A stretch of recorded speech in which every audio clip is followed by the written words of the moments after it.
আশা করি আপনারা সবাই ভালো আছেন। আবারও একটি নতুন ভিডিও নিয়ে হাজির হলাম আমি আলামিন। প্রত্যেকেই আমাকে বিভিন্ন রকমের কমেন্ট করে থাকেন, সেই কমেন্টের উত্তর দিয়ে এবং প্রত্যেকটা ভিডিও আপনাদের দেওয়ার চেষ্টা করে।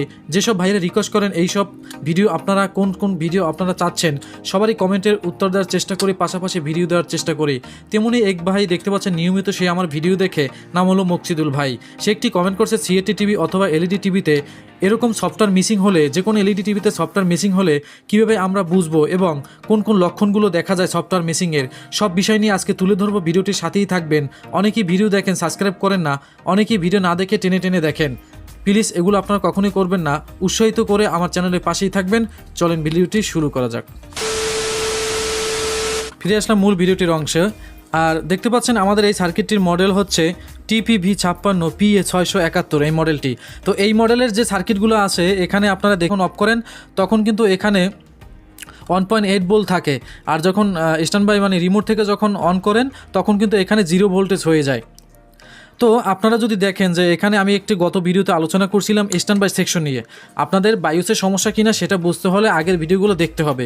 এখানে স্ট্যান্ড বাই সেকশনের কিছু ভোল্টেজ আছে, এখানে রেগুলেটর আইসি আছে সিস্টেম আইসির পাশে, এবং এখানে আমাদের এই যে কয়েল আছে, এখানে এই কয়েল আছে, এখানে বড় কয়েলটা আছে, এখানে 5 ভোল্ট আসবে এবং 5 ভোল্ট এসে এখানে আমাদের ফ্যাশের পিনে এখানে যদি আমাদের 1.8 জমা থাকে তার মানে স্ট্যান্ড বাই রিলিজ হয় না, মানে টিভি রিমোট থেকে অফ করা আছে বা এখানে যে কোনো ভোল্টেজের জন্য আমাদের স্ট্যান্ড বাই রিলিজ হচ্ছে না। আর যখন দেখবেন এখানে ভোল্টেজটি আসছে 1.8 ভোল্ট যখন আসবে তখন আপনারা বুঝতে পারবেন যে স্ট্যান্ড বাই রিলিজ হয়ে যায়, মানে আপনাদের ডিসপ্লে আসছে। এখন এই ভোল্টেজগুলো যদি দেখেন থাকে, আর এখানে যদি আমাদের দেখতে পাচ্ছেন স্ট্যান্ড বাই রিলিজ হয়েছে, সেই ভোল্টেজটাও যদি এখানে থাকে, এখানে ভোল্টেজের 0 হয়ে যায়, তার মানে বুঝতে হবে আমাদের এই যে সার্কিটে পুরো রান আছে। সার্কিটে রান হওয়া সত্ত্বেও এই ভোল্টেজগুলো যখন সব ঠিক থাকবে, তারপরেও যদি ডিসপ্লে না আসে তাহলেই বুঝতে হবে সফটওয়্যার সমস্যা। আমাদের যদি বায়োসে সফটওয়্যার সমস্যা হয় তাহলে স্ট্যান্ড বাই রিলিজ থাকবে, মানে আপনারা এখানে স্ট্যান্ড বাই সমস্যার যে ভোল্টেজগুলো সেগুলো আপনারা যদি ঠিক থাকেন, এবারে ঠিক থাকার পরও যদি আপনার টিভিটি যদি অন না হয় তাহলে বুঝতে হবে সফটওয়্যার সমস্যা।